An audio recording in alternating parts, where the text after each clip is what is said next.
Welcome back to the channel. Moparman 1978 here. Just want to apologize for not doing some videos for a while. I've just been real busy at work, dealing with the spastic weather, storms, rain, that sort of thing, and just taking care of bills, taking care of my mom, stuff like that, the property. Anyway, I'm out here today on my day off. Really nice day, as you can already tell. Wanted to give you some updates. Good news. I talked to the Mopar guy that lives up the street from us, and I mentioned some people in some of the other people's live chats and stuff in the past.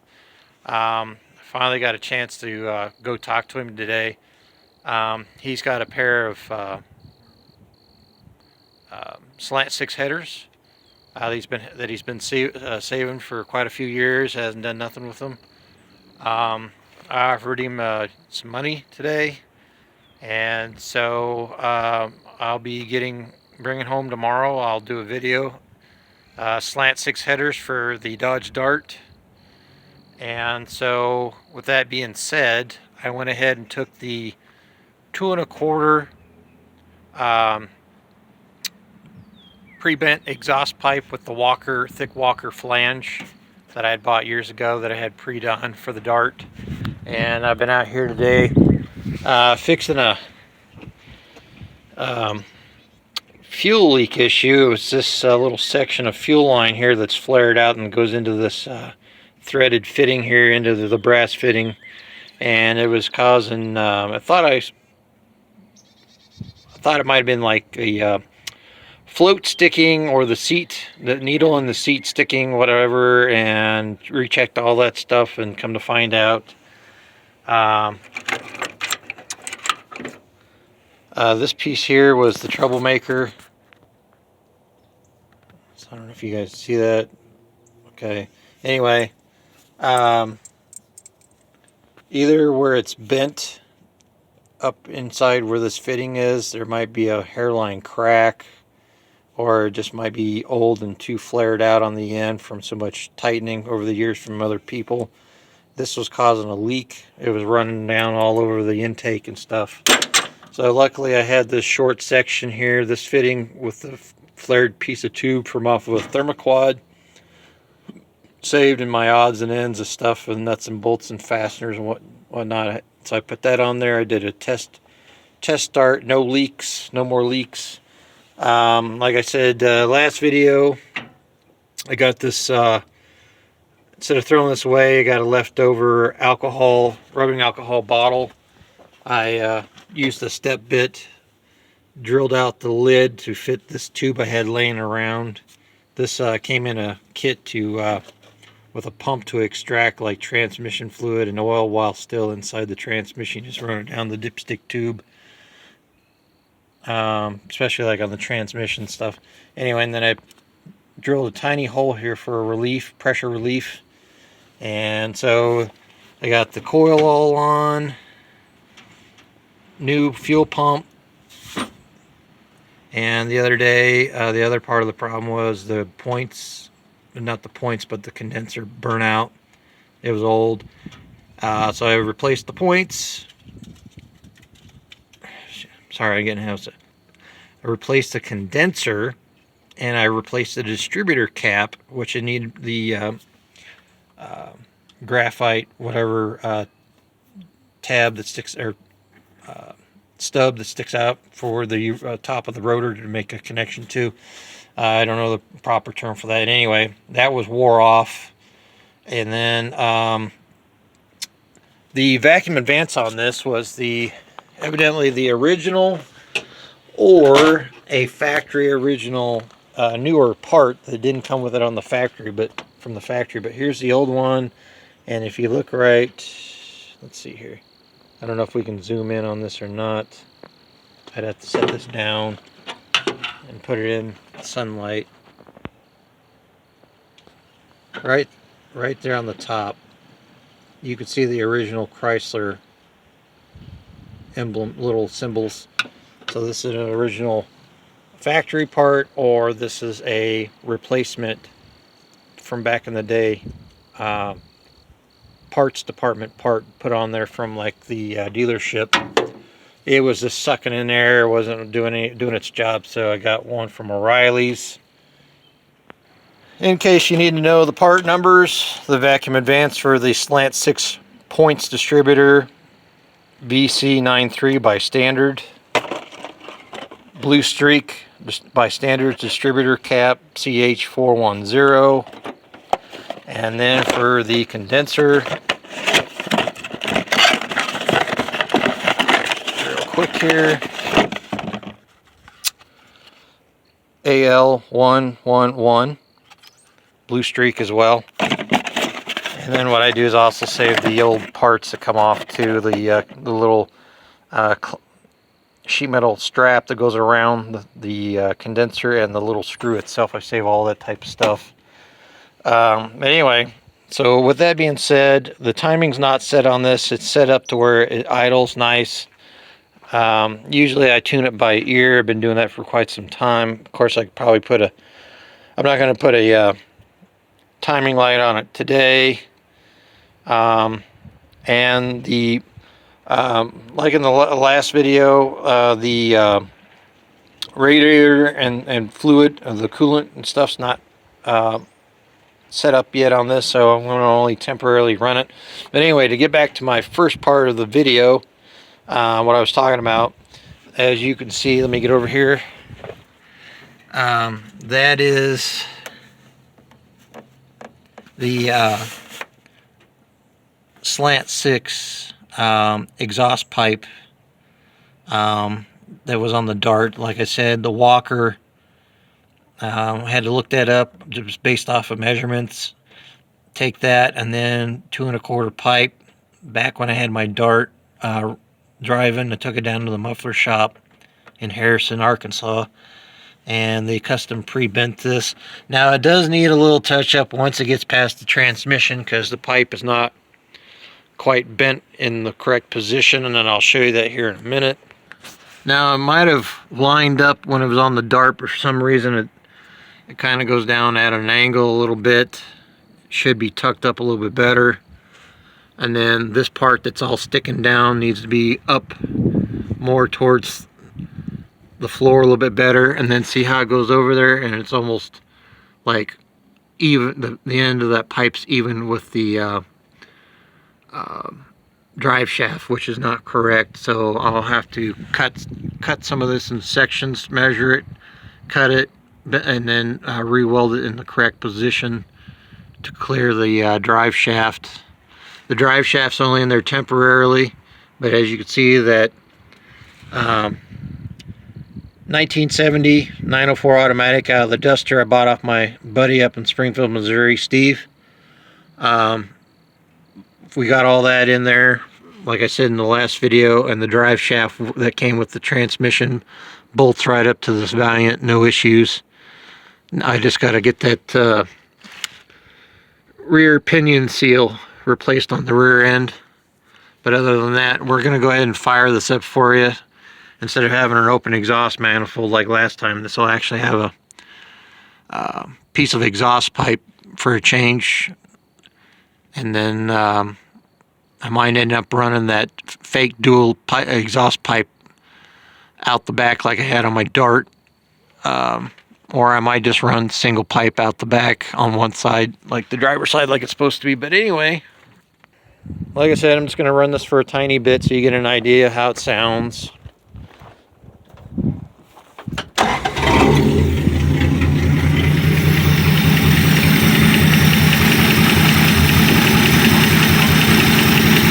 I got the radio on in the car, so it sounds like somebody's talking in the background, but you can't make it out what they're saying. But anyway, probably got to do a little bit of an adjustment on the rocker arms, the lash. I can hear it ticking just a tiny bit.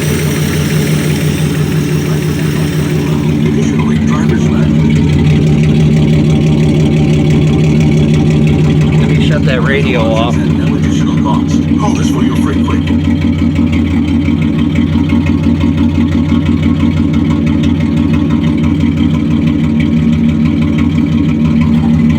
we go. So I don't have that in the background or possibly get cited for a copyright violation.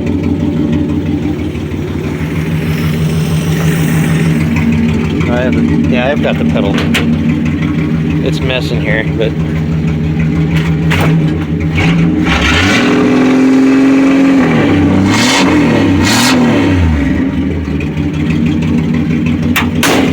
yeah, it's open exhaust pipe. Not that special. Anyway, I just wanted to update you on that stuff and the slant 6 headers. So I'll be having to, once I get the, we got some nice weather, when I get the time to retake off the intake and the exhaust manifold on the DART, I'll have to drain the fluid and the coolant, I should say, and buy another gasket. I think I'm going to go, since I'm going to be running a header, I'm going to be looking online for the slant 6 gasket, or but the copper gasket or aluminum gasket, or whatever, which one to run that, and then see if there's any clearance issues down where the collector pipe and stuff is, and go from there. But yeah, not really anything other than that, just working, and truck's been working really well for me, getting good gas mileage, especially that thermoquad on there. It was bad luck on the bucket seats that I went to that private vintage salvage yard that's out in the woods, out in the middle of nowhere, up north of me about 30-40 miles. Both the 65 Barracuda, they had propped the car up, and then a tree grew up underneath it, so on the passenger side it was sitting up at an angle, and some dumbass left the window down, and so all this entire time it rained, got in there with leaves and everything, and basically created a decaying mulch on top of the factory bucket seats. And it looked nice when I cleared all the decaying matter off the seats. The vinyl gave a false impression that it was in good shape. So I managed to snap off 2 of the studs underneath, and the other 2 came loose because they're easy to replace, but they were just rusted. Pulled the seat out, flipped it over, went to look at it, went to touch the springs, and the springs just broke apart, crumbled. The framing on the seat was beyond repair. I think the only thing that might have been worth saving was the plastic backs that screw to the back of the seats. And then there was another mid-60s Valiant, white Valiant or DART, that had the top completely removed, and there was like 2 large diesel truck, real old, like 1940s like truck frames piled on top of the car. And the car again was at an angle, and it had red interior, and the red factory bucket seats was completely toast. So if anybody's here, and I'm going to show you here in just a minute what kind of seats I'm looking for this Valiant. They're low back bucket seats, but they're not the typical A-body ones. So give me just a minute. Okay, so these are the seats I'm talking about. I'm looking for another pair of these, and they don't have to be the same color or all vinyl. But these were come out of a 70s Dodge pickup or early 80s. They used them in some Ram Chargers and Power Wagons, stuff like that. Maybe some vans, but mostly the pickups. And they had these big, tall, hollow sheet metal boxes that bolted to the bottom of the seat, and then that box bolted to the floor to raise the seats up. Well, people don't know on these tracks are adjustable, and they already come with the studs, and so they work just like the factory bucket seats. And they're low back, but they're compared to the factory ones, they're a little bit more puffier in the padding and stuff, but they're the same height and they come in either this section here on the seat and across the top. Sometimes it comes in a what I call like a thick canvas weave pattern, or maybe like a saddle blanket type material. It's real thin, different colors, and sometimes plaid and what other solid colors. But I don't care if the seats I'm looking for seats like this. I don't care if there's rips and cracks in them, but I'm looking for this style of seat, or two of them, to go up front. My mom's Valiant, because these bucket seats, these low back bucket seats that came out of my buddy's club cab pickup from the late 70s, is going in the DART, because the DART has the same pretty much the same color interior as these seats, and they're real cushiony, and I like that. And I'm just going to run the seats as is for now, like they look, or I might get my mom's a seamstress. She can sew, she can knit, do all kinds of stuff like that. When I had my first 65 Dodge Dart, where they had sections where that's been sewn in the headliner, there was two major spots that it came apart when I bought the car. She went ahead and stitched them up, and you couldn't even tell the difference, like they'd been done from the factory. She fixed that for me. So we might, I'll just run these seats as is for now in the DART, but that's what I'm looking for, since we're going to be putting a B&M star shifter for an automatic on the floor in the Valiant. It originally came out of my DART, and in the DART it's going to be, I already had it, I have it. It's a B&M quick silver shifter for when I put the it's going to be in here working with the 904 automatic, and then once I switch over to the racing 904 and the 360 big block,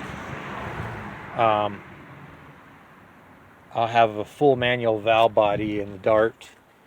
So that's what, just basically I'm playing musical chairs with the shifters, and still got to buy the B&M shifter cable for the Valiant too, and I got to take measurements of where I set the one up in the DART, measure from like the firewall or the transmission hump back to where I'd drilled the hole for the shifter mounts plates, and then the where I ran the shifter cable through the floor.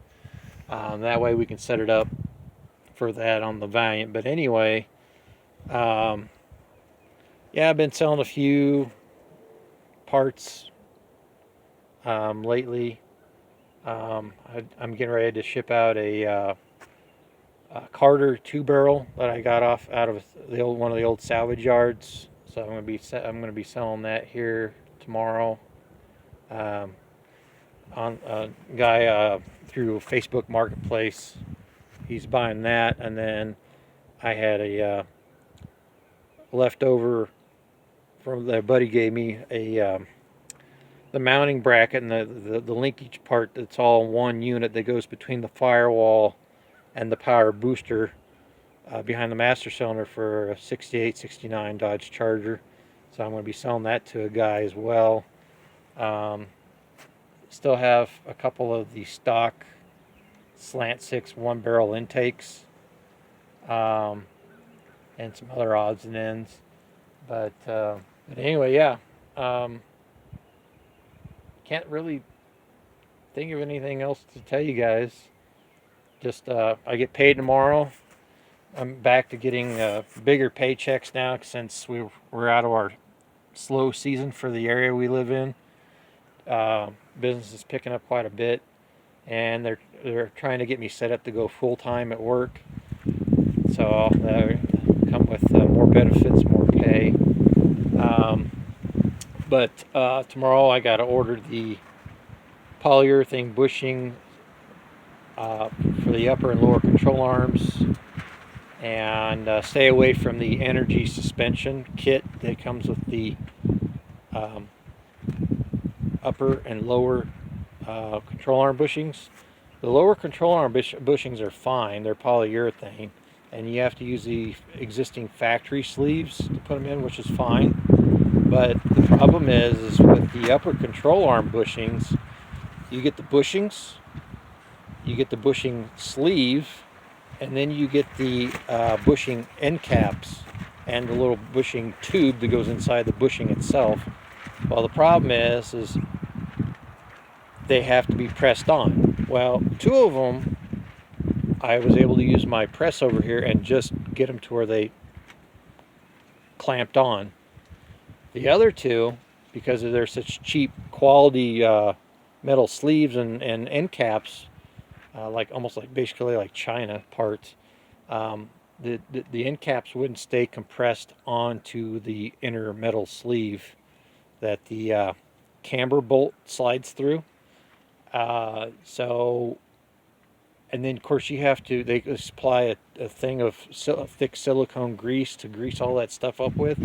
Well, I contacted their company, a representative, through an email, and they basically said I could return it, but only if the parts have not been taken out or been involved with any grease or assembly. So, but I told them, I said, well, you have defective parts here through Energy Suspension. This company it's not just suspension, it's suspension.com or something like that. And I basically stated, you guys sold me a defective product, and I'd rather have the cheaper kit because I spent $60-some on this rebuild kit with the polyurethane bushings and the whole 9 yards through Energy Suspension. And I said, you got a cheaper kit for $40-some that the upper control arm bushings is already all together, plus it already has the polyurethane bushings inside of it, and then the lowers are just the polyurethane bushings themselves, and you have to press those in and stuff. And they wouldn't work with me on none of that. So I pretty much lost almost all my $60-some and whatever shipping cost from buying from that company through Energy Suspension. So I'm going a different route with that $40-some kit because that's made by a different company, and it's all together. So that's another little setback. And then I got to buy the Moog rubber strut rod bushings. O'Reilly's wants $100-some for them damn things, and I can get them online or Rock Auto for like $40-some for the entire set. So I'm going to do that. And then at O'Reilly's, I got to buy the grease boots for the torsion bars. Those aren't too expensive.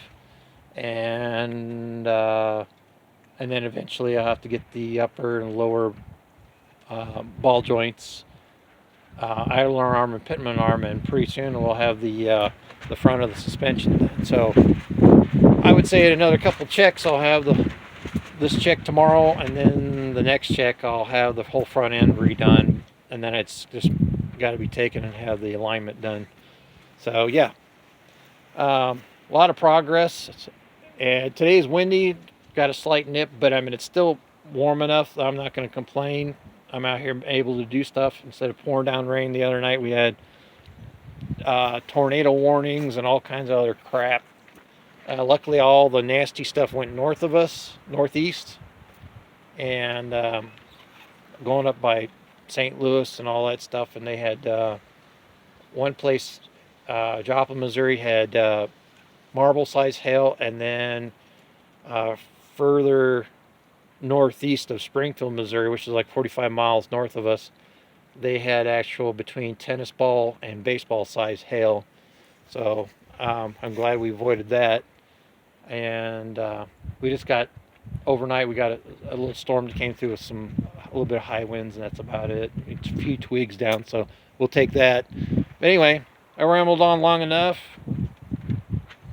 Welcome all the newbies to the channel. Thanks for subscribing.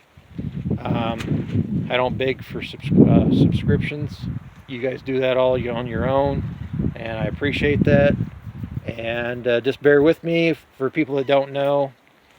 my work schedule, and I'm at the mercy of the weather since I have no shop or garage right now, so, or carport. So until next time,